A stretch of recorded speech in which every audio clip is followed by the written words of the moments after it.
Thanks for joining us. Welcome to Fox Valley Today. I'm your host, Meg Duray, and my guest is a recurring favorite of mine, at least, and I hope of yours. Elizabeth Wheeler is a local author. We've had her talk about the past two books in her series. Asher is the focus, and it's kind of called the Asher Trilogy. It is now coming to a conclusion. The book is going to be released this month and celebrated at the Yorkville Public Library with an event coming up this week. So here to talk about that and more is Elizabeth Wheeler. Thanks so much for coming out again. Thank you for having me. All right, well, very exciting. We've got a copy of the book right here. It's technically the release date is the 20th, correct? I believe it's actually been moved up to the 15th. Okay. So the official release date is this Wednesday. Awesome. Yes. And we've got this copy here, and you've got it in your hands, and I think some people have been receiving it already. Exactly. One of the things that they do is when you pre-order a book, a lot of times they'll release it early to those people. Okay. So if you had pre-ordered a copy, then you probably have it by now. So if you ordered from the publishing company or even from Amazon, those people have their books in hand. Okay, so some of us already know the conclusion. I do not, so we're not going to give any spoilers or anything, but why don't you bring us a little bit up to date on, this is the third in the series, focusing on Asher, and just give us a little bit of background on his story and what he's all about. Asher's Fault and Asher's Shot and Asher's Out are three books in the trilogy that follows Asher Price over the course of basically a year and a half, well, 2.5 years, I guess, of his life. He starts off with a year and a half. So it starts off with him 14, and then in the conclusion he is 16. Okay. But he, it's his journey of self-discovery in a small Florida town and the different people in his life that impact him, whether it's his best friend Levi, and trying to figure out his relationship with him, or his parents and their divorce and his father's marriage. There's a lot of just trying to figure out who he is in the context of those people and their relationships. Right. But ultimately, the crux of the story is that Asher is gay, and he's trying to decide how he's going to reconcile his faith and his sexuality. Mm-hmm. So it's that journey that's the crux of the story, and I think it's been interesting to see how he wrestles with those types of things throughout the three books, and to see his emotional growth throughout the time frame of the novels. Right. So in the first story, he's kind of not even sure if that's what he would call himself. Exactly. He's just having these feelings. It's, is this normal? Who am I? Right. What do I do about this? Right. The second book is a little more exploring that. Mm-hmm. And this book, you would assume from the title, Asher's Out, this means he's ready to accept that, put that label on himself. Is that kind of what we're going to see in this last book? You'll see that, but you'll also, the out has multiple meanings. So he's also conflicted about whether or not he's going to stay in the small town in which he lives, or if he's going to follow his mom to Chicago, where she's looking for a fresh start. So he has a chance to get out of his current situation, and all of these people who know more than he may feel comfortable having them know. So there's all of these different elements to the title that suggest, yes, he does have to come to terms with his sexuality and decide, okay, now I'm going to be accepting myself and figuring out who I am in the context of this. But there's also that other aspect of trying to figure out whether or not he wants to dodge things or to move to a different place, and those other things that the word out implies. Right. Some of the other aspects of Asher, he's a photographer. We learned in the first one he's really exploring that as well. There's so many different things, so many aspects to the story, and the character and the relationships, as you've kind of alluded to. Do we see growth in all of those areas? I hope and assume. Well, photography remains a focus, no pun intended, for him throughout the entire book. But the first book he was only black and white photography, and in the second book he ventures into color, and in the third book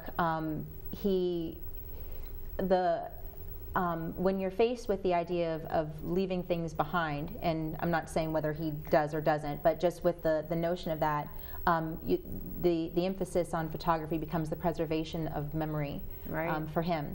And so the photography becomes less about his emotional response and more about wanting to just take it all in.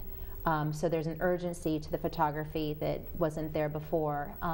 It models his growth as a character from the beginning, where he's trying to make sense of the world and seeing it in very strict senses of, you know, black and white. There's no color. There's no gray area for him. He's very strict in terms of trying to decide what's right and what's wrong. But life is complex, and he has to learn to address the complexity of it and to mirror his experience with photography with his emotional maturity. Right. So it corresponds with him as he goes along, and in each book it seems to reflect what he's experiencing as a person through his art. Okay. So, and another thing that at first he was doing the black and white only, Mm-hmm. and he was doing no people. I mean, it caused, no people. You've seen that cause, you know, a kind of issue between people when they, you know, take my picture, and he just doesn't feel doing right. that. Right. At the conclusion of the last book, you kind of see him open up a little bit that way. So, is there going to be? Do we see another kind of revelation in this way? Or, yes. Okay. Yes.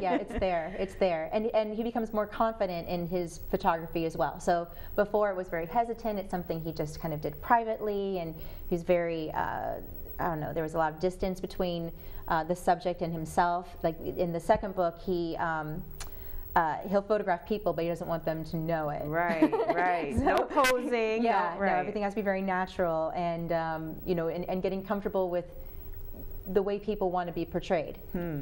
Allowing people to have that that control. Okay. Of how they look on film. You know, what does that say about a person with the way they hold themselves or position themselves, or the expression on their face when they know that they're going to be recorded? You know, what happens there? So it's not an overt thing. It's subtle, but it's there, and it's part of his journey. Right, right. Well, I mean, this is really exciting, obviously, for many of the people that know you, and but also the book and the series itself has kind of come along in this growth that we're, you know, in our country that we're seeing happen. When you first, you know, decided that you were going to go in this direction with the book, I think I remember reading something where, you know, you had this kind of hesitation on how is this going to be received from people, and, you know, you were talking about this kind of idea of faith versus sexuality, and how maybe the faith community would view this book. And really the times have kind of changed even since you started this journey yourself. Absolutely, with the Supreme Court ruling, and, you know, all of these things, all of this kind of celebration that's happening in the country, but also watching the juxtaposition of people. There's still tension between people regarding faith and sexuality. It's not something that's a resolved issue for a lot of people. Right. And you see all these social media debates playing out where people are trying to figure out how to be about this with each other, and I find it troubling, but I also think it's exciting that people are talking.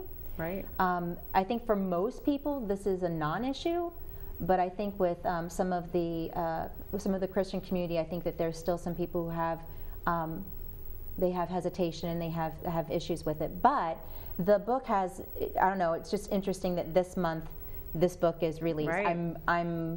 I was struck by that. I'm like, gosh, of all the times for a book to come out, like, it's just kind of odd that it all kind of corresponded. And there's actually been some doors that have opened as a result of that too. I recently talked to a bookstore, and I'd contacted them before about doing a reading at their particular location, and they were hesitant to, they didn't really respond very positively. I'm like, okay, well, you know, who knows, and maybe they're busy. Right. But then I called the week after the Supreme Court ruling to say, hey, my last book is coming out. I just wanted to see if you guys were interested, and they said yes, it's time. So I'm like, wow, it's interesting that, I don't know, I wouldn't have thought that it would be an issue, because usually with literature, I mean, people who read are very open-minded, comfortable and, to go places. Right, and this isn't a preachy book. Right. It doesn't say that this is right or this is wrong or you should do this. It's actually just, I mean, it's Asher's journey, and the sexuality element is one part of who he is. It's not who he is. Sure. It's just one segment. But I'm pleased to see that that's the response that I'm getting, that people are more comfortable, and it depends largely on where you are and who you are, and you know, a myriad of different factors that will indicate whether or not someone's comfortable having a book like this on their shelves. But I'm excited by the fact that people who may not have been excited about having a book like this on their shelves are. Yeah. So that's very promising to me. So anyway, there's all these things going on, and it's neat to see it kind of mirroring in Asher's growth and his experiences too. Right. Now, being so close to the character of Asher, I'm sure you kind of feel like you have this relationship. Do you ever speculate on what would he think about all of this happening? Would this affect him? Does he pay attention to politics? Is it more of a, outside of the reality thing? It would be off his radar entirely. Yeah. Like, I don't even think he'd be caring about any of this stuff. He would be so focused on what he's doing, and whoever thought whatever they thought about anything really has nothing to do with him. He's on his own personal journey, and when he watches the news and sees what people are focusing on or rallying, I don't see him at any events. Right. Celebrating this. Oh no. I think he would be horrified to be in that position. So, and I think that's important for people to realize too, that who you are isn't necessarily a portrayal of any kind of stereotype.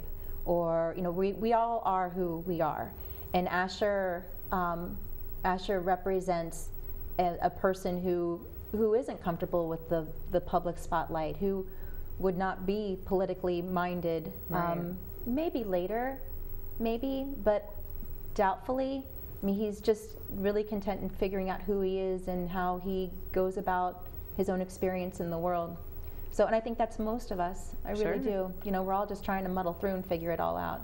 And he's just like the rest of us.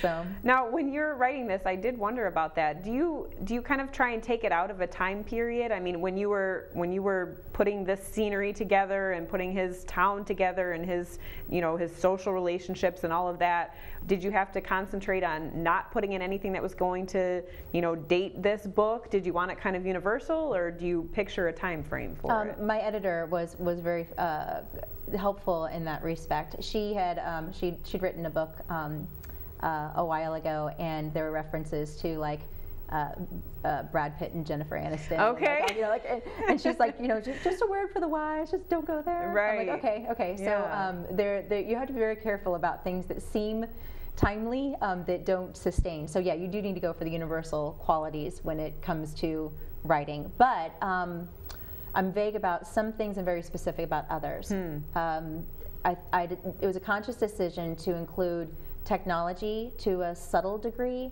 I didn't want it to appear as though social media doesn't exist at all. Right. But I'm careful about not saying what type of social media. Sure. Because it exists and it's a pivotal part of a lot of all of our lives, and teenagers in particular. Right. So you can't pretend like it doesn't exist. He's kind of anti-technology anyway. Right. So even though he doesn't participate, he hears about it. He knows it's happening. Yeah. He's aware. I mean, he ends up with a phone. He texts messages and stuff. And right. Levi harasses him about sending pictures. And he's like, it's not even like a real photograph. Just send it. Right. But so those things I think will be constants that we can kind of see developing over the course of time, but who knows? There'll be things in there that'll be dated. I tried to keep it universal, but I'll get something wrong, I'm sure. Well, there's no way to see where things are going to go in the future, so we don't know what's going to stay around. Talk to his hand. Right. And people will think, oh, they actually had to hold a device at some point, looking back. Oh, gosh. It's hard because my own childhood, if I look back at my own teen years, I didn't have any of those things. Right. I mean, it's all, I don't know, I'm just dating myself. I'm just gonna be quiet. Now, speaking of the technology, the book itself is available in ebook, yes. a Kindle format. Absolutely. Let's talk a little bit about the actual distribution. I mean, if people are looking to get a hold of the book. Oh yeah, you can. The book is available at the larger bookstores, some small bookstores too, but Barnes and Noble, obviously, they have it at. Gosh, where else is there? Hold on, there aren't that many left anymore. Really, there are, yeah. Yeah, the big boxes. But you can also get it on Amazon. You can get it at the website. A lot of distributors, and you can get an ebook format from anywhere. So that's easy. Right. But yeah, so you can definitely pick that up. It's usually in the neighborhood of $10, $10 to $12, somewhere around there, depending on what kind of sales that particular distributor is offering at the time. So yeah. Now, just a technical question, do you have a preference on how people buy it? I mean, do you see any sort of difference on whether they go to Bold Stroke Books or Amazon or something like that? Is there a difference for you as an author? I know that it's